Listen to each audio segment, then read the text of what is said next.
శ్రీగురుభ్యో నమః. నమో దేవ్యై మహాదేవ్యై శివాయై సతతం నమః.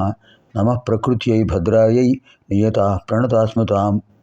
అర్చనకాలే రూపగత, సంస్తుతికాలే శబ్దగత, చింతనకాలే ప్రాణగత, తత్వవిచారే సర్వగత. ఓం ఐం హ్రీం శ్రీం శ్రీమాత్రే నమః. ఓం ఐం హ్రీం శ్రీం శ్రీమాత్రే నమః.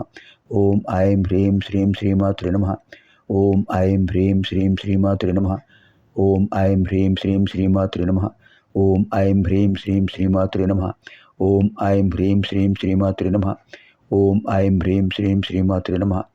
ఓం ఐం హ్రీం శ్రీం శ్రీమాత్రే నమః. ఓం ఐం హ్రీం శ్రీం శ్రీమాత్రే నమః. ఓం ఐం హ్రీం శ్రీం శ్రీమాత్రే నమః. ఇప్పుడు మనం 57వ శ్లోకంలో ప్రవేశిస్తున్నాం. 57.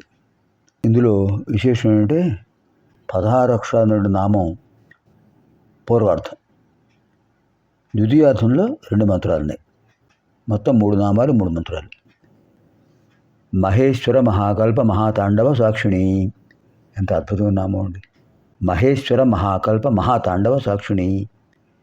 మహాకామేశ మహిషి మహాత్రిపుర సుందరి. మహాకామేశ మహిషి మహాత్రిపుర సుందరి. మహేశ్వర మహాకల్ప మహాతాండవ సాక్షిణి ప్రథమం, మహాకామేశ మహిషి ద్వితీయం, మహాత్రిపుర సుందరి తృతీయం. త్రిపది అయం శ్లోక. మహేశ్వర మహాకల్ప మహాతాండవ సాక్షిణి. అమ్మవారు సాక్షిభూతులుగా ఉన్నారట. సాక్షిభూతురాలుగా ఉన్నారు అమ్మవారు. వేటికి సాక్షిభూతురాలు అమ్మవారు? మహేశ్వరుడు మహత్తరమైన ఈశ్వరత్వం కలిగిన వాడు. ఆయనకు మహత్తరమైన ఈశ్వరత్వం కలగడానికి అమ్మవారే కారణం. ఇంకా మహాకల్పం, శ్వేతవరాహకల్పం అటు కల్పాలు ఉన్నాయి. ఈ కల్పాలన్నీ కలిపి మహాకల్పం ఉంటారు. మహాకల్పం అమ్మవారి యొక్క పరిమిత కాలం, ఒక పరిమితి. అమ్మవారు ఒకసారి అలా కన్ను మూస్తే మహాకల్పం అయిపోతుంది. మళ్ళీ అమ్మవారు ఉన్మీలిత నేత్రం అంటే కళ్ళు తెరిస్తే పునఃసృష్టి ప్రారంభమవుతుంది. ఒక 4 యుగాలు ఒక మహాయుగం. అలాంటి మహాయుగాలు ఒక కల్పం. అలాంటి అవన్నీ కలిగితే మహాకల్పం. మహాకల్పాంతంలో ఏమి ఉండదు అమ్మవారు తప్ప. అంతే. అలాంటి విశేషమైన మహాకల్పం ఏర్పడటానికి కారణం అమ్మవారే సాక్షిభూతురాలు. మహాతాండవం, పరమేశ్వరుడు మహాకల్ప సమయంలో మహాతాండవం చేస్తారట.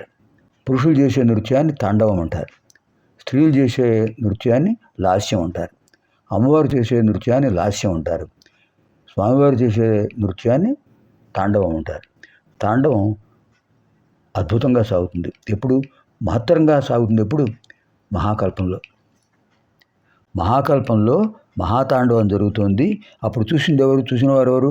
అమ్మవారే. ఎవరు లేరు. మొత్తం జలమయం, మొత్తం శూన్యం.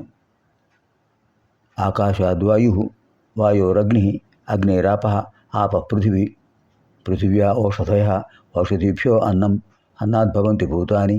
ఇది క్రమం. మొత్తం ఉన్నదేమిటి? ఆకాశం. ఆకాశతత్వం మొత్తం శూన్యం.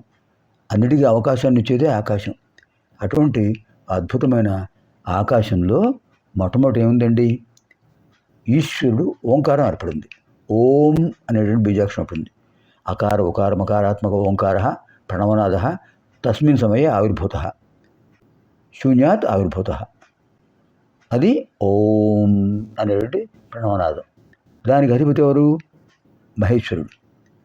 తర్వాత అప్పుడు ఉన్నదేమిటి? మహాకల్పం. పరమేశ్వరుడు నాడు ఆయన నుంచి ఓంకారం వచ్చింది. అదే మహాకల్పం. తర్వాత ఆయన తాండవం చేశారు.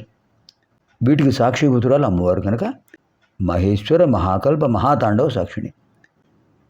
మహేశ్వరుడు కల్పించినటువంటి మహాకల్పంలో ఆయన చేసిన మహాతాండవానికి సాక్షిభూతురాలు అమ్మవారు. అలాంటి మహత్తరమైన తాండవంలోంచి వచ్చిందే దేవభాష వాంగ్మయం.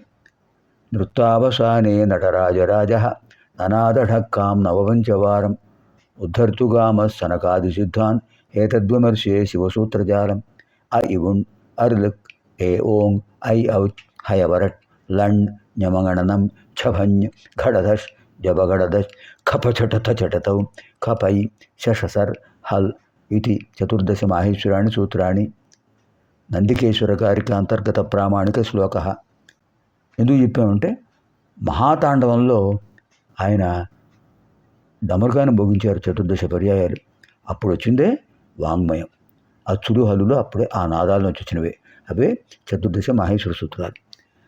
అంటే దీనికి సాక్షిభూతురాలు అమ్మవారు. అందుకని ఏం చెప్పారు, అమ్మవారు మహేశ్వరుడు యొక్క మహాకల్పనలో మహాతాండవానికి సాక్షిభూతురాలు. మహాకామేశ మహిషి. మహిషి అంటే ఎవరండి?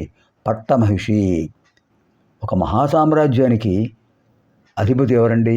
మహారాజు. మహారాజు ఏవైనా కార్యక్రమాల్లో ఆయన విశేషంగా ఆ కార్యక్రమాల్లో ఉన్నప్పుడు ప్రత్యామ్నాయంగా ఆ కార్యక్రమాలు నిర్వహించేది ఎవరు?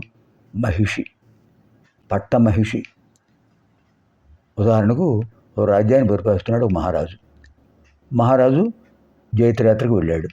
అప్పుడు రాజ్యాన్ని పరిపాలించేది ఎవరు? పట్ట మహిషి పరిపాలిస్తుంది. రాజుకు ఎన్ని అధికారాలు ఉంటాయో పట్ట మహిషికి అన్ని అధికారాలు ఉంటాయి. ఇక్కడ చతుర్దశ భువనాలకు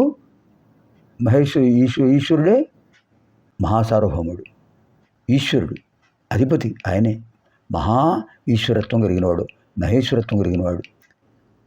ఆ మహేశ్వరుడు యొక్క పట్టమహిషి ఎవరండి? అమ్మవారే. పైగా ఆయన ఎటువంటి వాడు?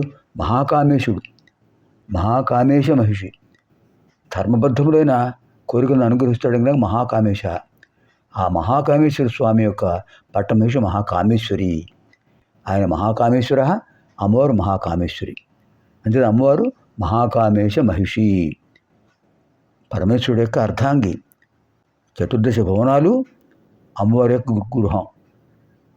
అందులో గృహిణి ఎవరు? అమ్మవారు. గృహస్థుడు ఎవరు? స్వామి. చతుర్దశ భువనాలపై ఆధిపత్యం స్వామివారు ఎవరికి ఇచ్చారు? పట్టమహిషికి ఇచ్చారు. అంచేత అద్భుతమైన వాక్యం ఇది. మహాకామేశ మహిషి. మహాత్రిపుర సుందరి. త్రిపురములు ఏమిటంటే త్రిపురాలు? వాగ్భవకూటం, కామరాజకూటం, శక్తికూటం. ఈ 3 త్రిపురాలు, లేదా స్వర్గమర్త్య పాతాళాలు త్రిపురాలు. ఈ త్రిపురాలు ఆరాధించే గొప్ప సౌందర్య అధిదేవత ఎవరు? సౌందర్య లహరి అమ్మవారే. జగన్మోహిని, జగత్ త్రిపుర సుందరి. జగతాం త్రిపురాణం సుందరి, జగత్ త్రిపుర సుందరి. అంచేత అమ్మవారిని త్రిపుర సుందరి అంటారు. బాలా త్రిపుర సుందరి, లలితా త్రిపుర సుందరి, ఇలాంటి నామాలన్నీ ఉన్నాయి అమ్మవారికి. పైగా మహత్తరమైన త్రిపుర సౌందర్యం ఉంది. సౌందర్యం అంటే ఏమిటండి? సౌందర్యం అంటే సుతరాం ఆద్రియతే ఇది సౌందర్యం. సుతరాం ఆద్రియతే ఇది సౌందర్యం. సమగ్రంగా అందరి చేత ఎప్పుడు గౌరవించబడేదే సౌందర్యము. అలాంటి సౌందర్య లహరి అమ్మవారు కనుక, అమ్మవారు మహత్తరమైన సౌందర్యం కలిగిన వారు కనుక త్రిపురాలు కూడా అమ్మవారికి నమస్కారం చేస్తుంటే కనుక మహాత్రిపుర సుందరి. మహేశ్వర మహాకల్ప మహాతాండవ సాక్షిణి మహాకామేశ మహిషి మహాత్రిపుర సుందరి. పునర్మిలామः ఆగామి కార్యక్రమే. శుభం భవతు. స్వస్తి.